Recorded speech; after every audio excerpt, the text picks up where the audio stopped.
what instructional should I get? If they don't have a lot of money and maybe they've never bought an instructional before, what would you tell them would be like a game changer? Yeah, so it honestly depends on your goals and like what's your like initial skill set. But I gotta just talk about some instructionals that I really like and I think are underrated.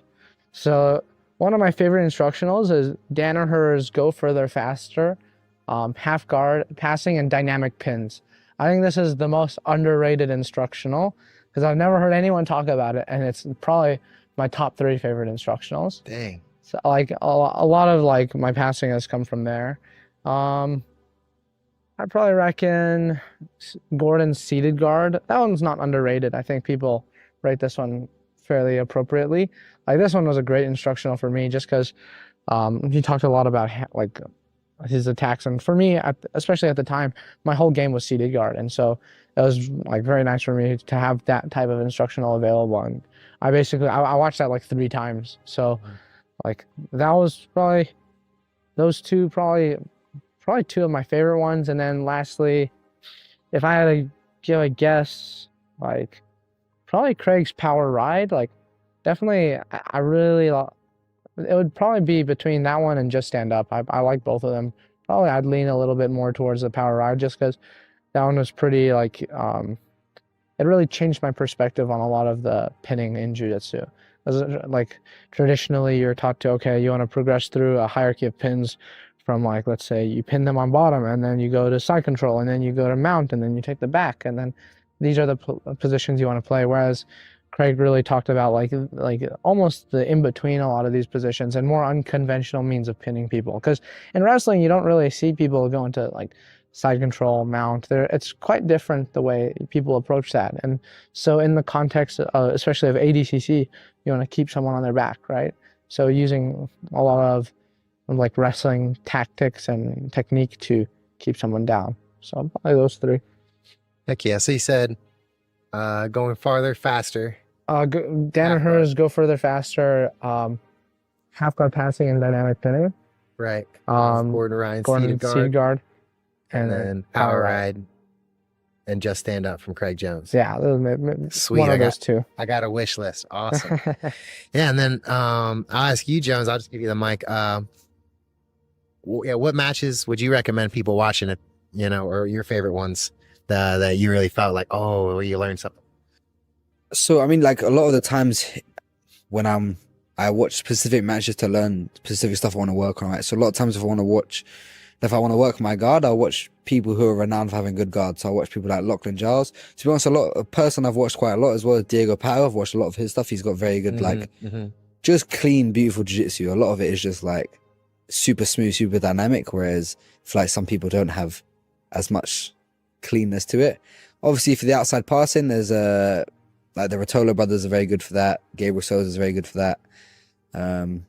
For a lot of my guard recently as well, I've been watching some of Joseph, some of Lachlan stuff, and then Diego Pau is the main 3 I've been watching for guard, and then on top the Rotolos and Gabriel Souza are my recommendations. But I mean, back to the question where it's like favorite instructionals. Like back then, it was like these were what I watched. I didn't really. I mean, I watched a bunch of crazy instructionals, but then I basically after ADCC 2019, I was like, okay, who's the best grappler? I was like Gordon. So I'm just gonna watch all the stuff associated with him, so Danaher and Gordon. And so this is basically, all my early instructionals are from them.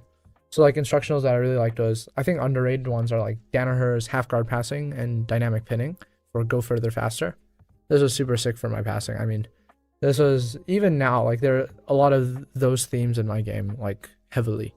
Gordon's seated guard, thought that was sick. I mean, this heavily influenced my style of play. Like a lot of my butterfly guard, I like pinch headlock, and all of this was basically from watching that instructional. And then like there are a lot of other like Danaher ones I really like, but it really depends on what area of focus you want. Do you have like, yeah, I was gonna say Bosch. It's good. The only other person I've watched is Lachlan. You watch any Lachlan? Not Giles. too much. I mean, I watched Mr. Giles. I watched his 50-50 one after ADCC, but other than that one, I've watched some of his, what's it called? Front headlock one, his half guard one. Before he was known as a leg locker. His cat and dog one's pretty good. Actually. It was like his he half was guard because passing. he won got 3rd in the absolute. Yeah, this was before it was like he was before. still big on Fanatics, or like his half guard anthology, right? And then that's what he was known for. And then he won the absolute. Then he was like a leg locker and super flexible. Yeah, I think something Lachlan does super well is like Body lock. His game is the body lock one was Fucking also quite good. Yeah. But it's like he's fairly knowledgeable in all these different areas. I feel like his game has shifted so much. Yeah. You know, like obviously after ADCC it was like K guard and stuff like this and backside 50-50. But before that, I knew him for body locking and half guard. So it's like that's quite interesting. Do you have like an approach when you watch an instructional? Or you watch like informative videos? Break it down Generally to 2x speed, and Yeah. then I don't really write down notes. I did at the beginning actually, but I moved to just screen recordings. So if any important part, I'll Yes. screen record it so I can kind of it'll be like 1 or 2 minutes long. Yeah. Even like maybe 15 seconds long. Just But more just so digestible. it's so easy to access. As opposed to having to scrub through a whole instructional again. I much rather just have those Little quick recordings. little. Would Yeah. you watch until you see a move that you want to try, or like a segment, and then you go, or would you just watch the whole thing and then have all the segments and then go through them? I kind of watch till I think it's enough. Yeah, okay, yeah. Because sometimes you'll be like, okay, I know this, I know this, I know this, I know this, and then oh shit, okay, this is cool, and then you feel like you can keep like then you're like maybe you're tired or whatever. But if it's like oh shit, I can keep watching this, I'll generally keep watching. Yeah, till I okay, feel yeah. Because it's like it's a matter of how much you can focus on this, right? Yeah. So if Yeah, it's like exactly. okay, I can't really, I'm not getting much from this right now. That's it. It's enough. Yeah. You just leave it, come Fair back to it enough. later. Yeah, but then the screen recordings help because then if it's something like super valuable, I don't have to go through the whole instructional again. So yeah, and then I can just pull that up while I'm drilling or about to practice. I can have this fresh in my mind. Yeah. Have you ever, dealt with the issue of basically there being too much information from instructionals? New ones being released all the time. It almost, hours upon hours of new material every week, month. Is there any issue you've had with information overload? Yeah, to some extent, definitely. And for me personally, I don't try to overdo it. So there are definitely a lot of instructionals coming out, especially these days. It's like there'll be new instructionals almost every week or so. So I don't really expect myself to, I need to watch every instructional that comes out now. But I'll take two things into consideration. First, I'll take into consideration what are my goals and objectives currently in terms of progressing my own jiu-jitsu at the moment. So that might mean I'm working on guard passing. I might be working on guard. And then I'll use that to influence, what instructionals do I want to watch? Or if I don't have any of those goals at the moment, let's say I'm in a more of a off period where I'm not as intentional, I'll choose something that might not be what I usually watch. For example, like maybe it just right? That might not have been something that I was previously aware of, or previously watching, but I was like, okay, I'll give this one, I want to explore this idea and then I'll go into something new. But how can I say this?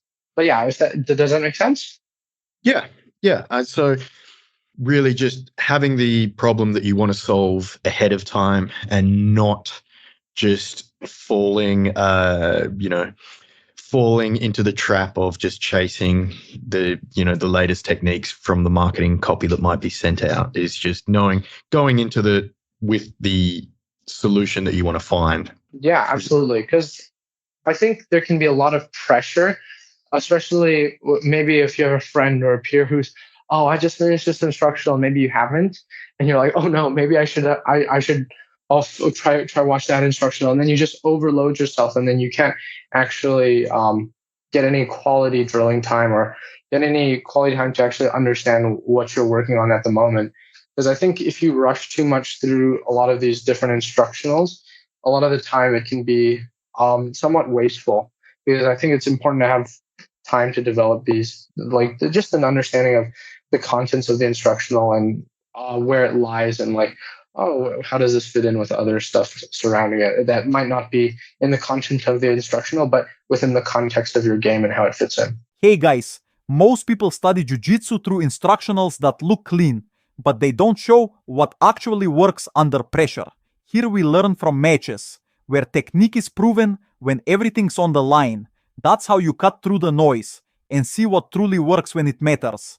On my Patreon, you'll find free breakdowns from the newest matches I can't post on YouTube, full studies, and complete guides, all built to help you improve faster and train smarter. You can start free right now.